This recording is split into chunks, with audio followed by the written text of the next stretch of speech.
Thank you very much, fellow Kenyans. I'm Babu Owino, Member of Parliament in Bakassi East constituency. I want to take this opportunity to thank Kenyans for the great support that you gave me during this challenging moment.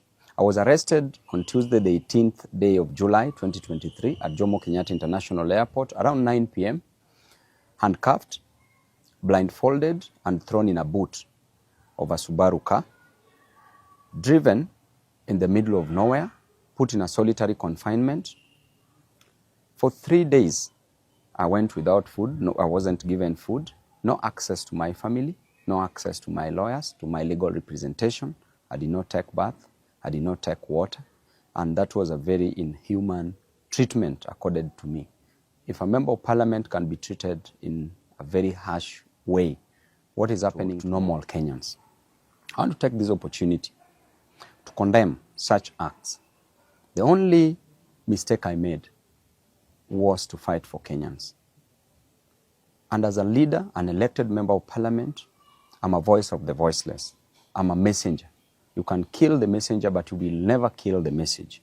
You can harass the messenger, but you will never destroy the message that is delivered. And if fighting for Kenyans is what will cost me my life, so be it. I'm an elected member of parliament whose role is to fight for Kenyans, is to fight for the downtrodden, is to fight for the people who are languishing in abject poverty, is to ensure that I deliver the best to them. And that is what I've been doing. Since I was a student leader, I was fighting for the interest of Kenyans, and I will continue fighting for the interest of Kenyans. I will never be gagged.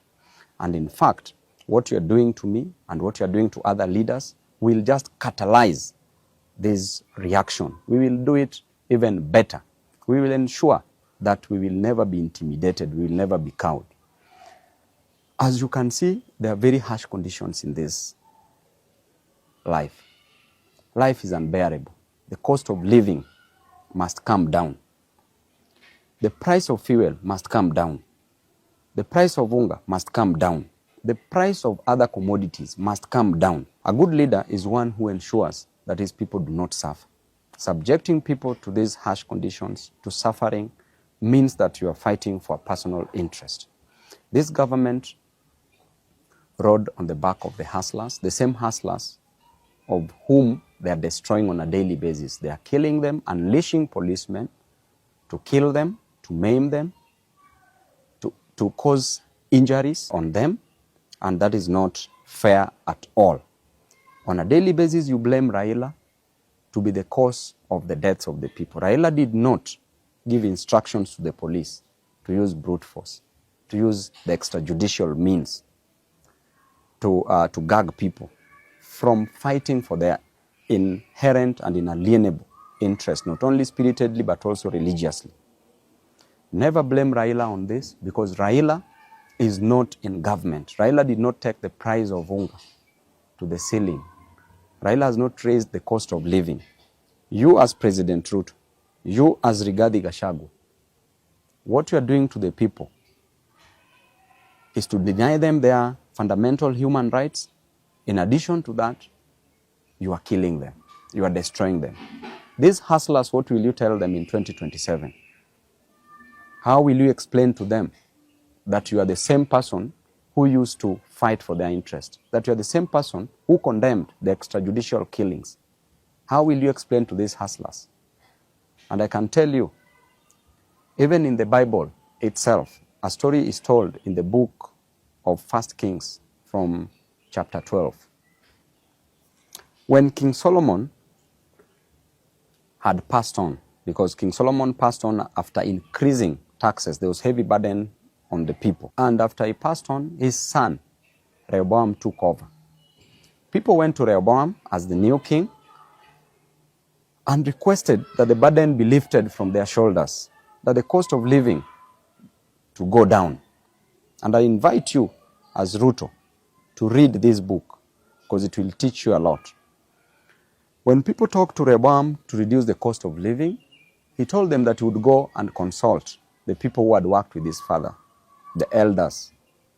When he went to the elders told him to listen to the voice of the voiceless, to listen to his people and reduce the cost of living. His father went to the young men whom he grew up with his age mates, who advised him that he should be harsh on the people. He went back to the people, told the people that I have a solution for the heavy burdens on your shoulder, and the solution is simple. That number one, my little finger is thicker than my father's waist. That is what Rehoboam told the people. Number two, he said, if my father used whips on you, I will unleash scorpions on you.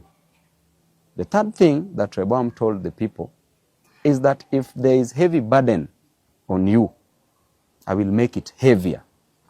This made people to rebel. Because of the harsh treatment of the people, it led to the 12 tribes being divided into two kingdoms. One kingdom was the kingdom of Judah, which comprised of the two tribes, ruled by Rehoboam as the king, just as what is happening. And the other 10 tribes rebelled, and they formed the kingdom of Israel that was ruled by Jeroboam. And I can assure you that if you impose heavy taxes on your people, you are meant to go down. You will go down. It doesn't matter who is the messenger. You can destroy the messengers, but the message is clear that you will go down. You may be advised by the fools around you, as we always know, and a leader is known by the people surrounding him. If you are surrounded by the 4 fools, you become the 5th fool. If you're surrounded by 4 wise men, you become the 5th wise man. But as things are clear, in black and white, you are surrounded by fools. I can clearly tell you that Kenya, where it is headed, just like in the Bible, will go down because of the heavy cost of living you're imposing on the people. Because of the high cost of living, because people lack a lot in life, you are rushing to build for people houses. People don't need houses. People just need food. People need school fees. And as a leader, I know what it is to lack food. That's why I will fight for them, because I lacked food at some point. If you tell me you lack food, I know what it is to lack food. If you tell me that you lack school fees, I know what it is to lack school fees. You are rushing to build for people houses, which is not a main challenge, but people's main challenge is the food. Just let the cost of living come down. If it doesn't come down, it must be forced to come down. Lastly, I would like to advise Rachel Ruto and Bishop Dorcas Gachagua that you don't need to pray for Kenya. You don't need to pray for people. Pray for your husbands. The problem is in your house. The problem is not outside the door. You are living with the problem. Don't cast the demons. Look near you. You will see them.